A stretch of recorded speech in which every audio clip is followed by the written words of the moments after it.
தந்தை, மைந்தன், தூய ஆவி நாமத்தினால் நம் அனைவருக்கும் கிருபையும் சமாதானம் உண்டாவதாக. ஆமீன். இந்த சந்தோஷமான தியான வேலையில வந்திருக்கிறவங்களை கடவுள் ஆஸ்வதிப்பாராக. சாட்சில வாழ்வை வாழ வேண்டும். கடவுள் எல்லாருக்கும் வெவ்வேறு விதமான தாளந்துகளை, திறமைகளை கொடுத்திருக்கிறார். ஒவ்வொருவருக்கும் ஒவ்வொரு விதமான ஞானத்தை, அறிவை கொடுத்திருக்கிறார். ஒரு மனிதனால் செய்ய முடியாததை இன்னொரு மனிதன் செய்கிறான். இன்னொரு மனிதன் செய்வதை மற்றொரு மனிதனால் செய்ய முடிவதில்லை. ஏன் என்று பார்க்கும் பொழுது கடவுள் எல்லாருக்கும் வெவ்வேறு விதமான தாளந்துகளை, திறமைகளை கொடுத்திருக்கிறார். அப்ப இன்றைக்கு நாம கடவுள் நமக்கு கொடுத்திருக்கிற தாளந்துகளை, திறமைகளை, அறிவை, ஞானத்தை நாம அதை எப்படி பயன்படுத்துகிறோம்? நம்முடைய வாழ்க்கையில அது எந்த அளவிற்கு இருக்கிறது? எந்த நிலைப்பாட்டில் இருக்கிறது? இந்த உலக பிரகாரமாக மேன்மைக்காக அதை பயன்படுத்துகிறோமா, இல்லை இந்த உலக பிரகாரமான வாழ்வுக்காக அதை பயன்படுத்துகிறோமா, அல்லது கடவுளுடைய நாம மகிமைக்கென்று அதை பயன்படுத்துகிறோமா, அதை சாட்சிகளாக வாழ்வதற்கு அதை உபயோகிக்கிறோமா என்று சொல்லி யோசித்து பார்க்க வேண்டும்.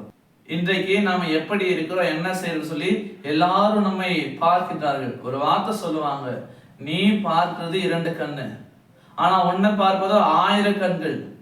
அப்ப நம்ம 2 கண்ணாலதான் நம்ம பார்க்கிறோம், ஆனா நம்மை பார்ப்பது 1000 கண்கள். ஆம், எனக்கு அன்பானவர்களே, காயு என்ற ஒரு ஊழியக்காரர், அந்த ஊழியக்காரரை குறித்து யோவான் இடத்துல சாட்சி சொல்றாங்க. அவனுடைய நடத்தை, அவனுடைய வாழ்க்கை, அவனுடைய அணுகுமுறை, அவனுடைய சாட்சி எல்லாரும் என்ன பண்றாங்க, ஒரு முன்மாதிரியாக சொல்றாங்க. எனவே நாம கூட இன்றைக்கு நாம் என்ன செய்ய வேண்டும்? சாட்சிகளாய் வாழ வேண்டும். வாழ்க்கையில, வார்த்தையில, செய்கையில நம்ம சாட்சிகளாய் நாம் நிலைத்திருக்க வேண்டும். ஆம், எனக்கு அன்பானவர்களே, வேதம் எப்படியாக சொல்கிறது? 3 யோவான் 1 அதிகாரம் 6 எப்படியாக சொல்கிறது? அவர்கள் உன் அன்பை குறித்து சபைக்கு முன் சாட்சி சொன்னார்கள். ஆம், எனக்கு அன்பானவர்களே, அவர்கள் உன் அன்பை குறித்து சபைக்கு முன் சாட்சி சொன்னார்கள். அப்படின்னு பார்க்கும் பொழுது நம்முடைய வாழ்க்கை எப்படி இருக்கிறதோ அதை பார்த்து பிறர் சாட்சி சொல்ல வேண்டும். நம்முடைய நடக்கையை குறித்து பிறர் சாட்சி பகர வேண்டும். நம்முடைய அன்பை குறித்து பிறர் சாட்சி பகர வேண்டும். இன்றைக்கு அந்த நிலைகளில நாம இருக்கிறோமா? இந்த உபவாச நாட்கள்ல இது ஆராய்ந்து நாம பார்ப்போம். இயேசுக்கு சாட்சிகளாய் நாம வாழுவோம். கடவுள் நம்மை ஆஸ்வதிப்பார். ஆமீன். எல்லா புத்திக்கும் மேலான தெய்வீக சமாதானம் உங்கள் இருதயங்களையும் சிந்தனைகளையும் கிறிஸ்து இயேசுக்குள் காத்துக்கொள்வாராக. ஆமீன். யாவரும் கண்களையும் மூடி நாம் ஜெபிப்போம். எல்லாம் வல்லவரும் என்றென்றும் வாழிருமாகிய பரலோக பிதாவே, இந்த ஆசீர்வாதம், இந்த நாளுக்காக, இந்த தியான வேலைக்காக நாங்கள் நன்றி படைக்கிறோம்.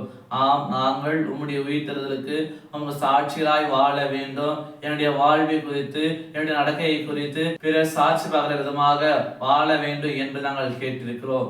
அப்படியாக நாங்கள் உங்க சாட்சிகளாய் எப்போது நிலைத்திருப்பதற்கு இறைவன் தாமே எங்களை கரம்பிடி நடத்த வேண்டுமா கூட நாங்கள் சொல்லிக்கிறோம்.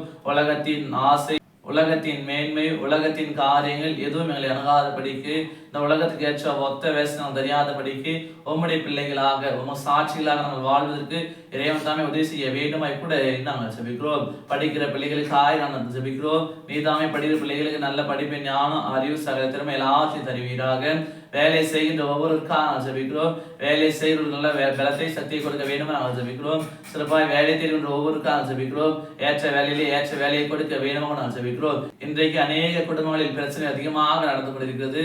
நீதாமே எல்லா குடும்பங்களில் நடக்கிற எல்லா பிரச்சனைகள் எல்லாத்தையும் மாற்றி போடும்படியாக எல்லா குடும்பங்களில் சமானத்தை, நிம்மதி ஏற்படுத்தி கொடுக்க வேண்டுமா கூட நாங்கள் ஜெபிக்கிறோம். ஆம், குடும்பத்தை ஸ்தாபித்து ஆஸ்வதிக்கிற இயேசுதாமே எல்லா குடும்பங்களையும் ஆஸ்வதிப்பீராக.